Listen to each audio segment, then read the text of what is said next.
Hello, and thanks for joining us for this short introduction to the Sunday school lesson for Sunday. It's actually a sermon discussion of Mark chapter 12, and we'll be looking at verses 28 through 34. This is in a series of questions that Jesus is being asked, and you'll recall we looked at what it meant for Caesar to get what belonged to Caesar and God to get what belonged to God.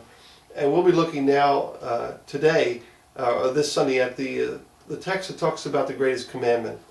And I would encourage you to, since the greatest commandment is love the Lord your God with all your heart, mind, and soul, and your neighbor as yourself, there's two main questions that will come out in this, and I would encourage you to begin the class with a question something like, how have you experienced God's love recently? And where have you seen God at work in your world? And begin the conversation about this greatest commandment question with that kind of question about God's love.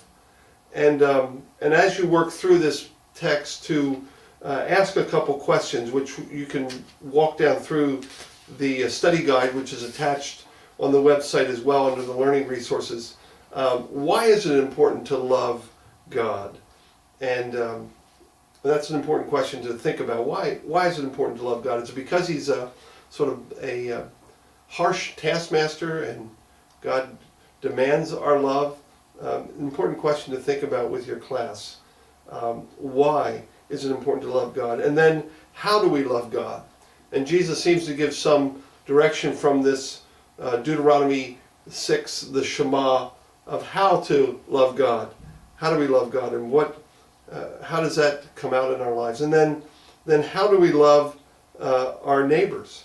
Because Jesus says that's as important a question as how do we love God, and who are my neighbors? And so I would ask this additional question to the class at some point then as you're discussing this. Who are our neighbors?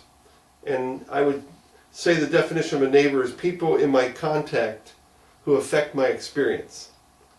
People in my contact who affect my experience. So who are your neighbors?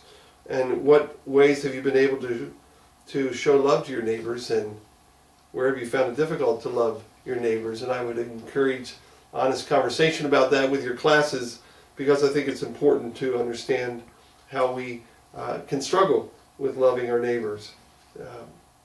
So what does it mean then for Jesus to say, you are not far from the kingdom of God when you're loving God and loving neighbor? Important questions to be asking, and what I would say is the theme of this study, the truest sign of God at work and of the coming of God's kingdom, is people who keep at the center of their lives a love for God that energizes their worship and their service. And Jesus will affirm that all the commandments were given for two simple reasons: to help us love God and to help us love others. So blessings as you lead the conversation with your classes, and grateful for your work. Thank you.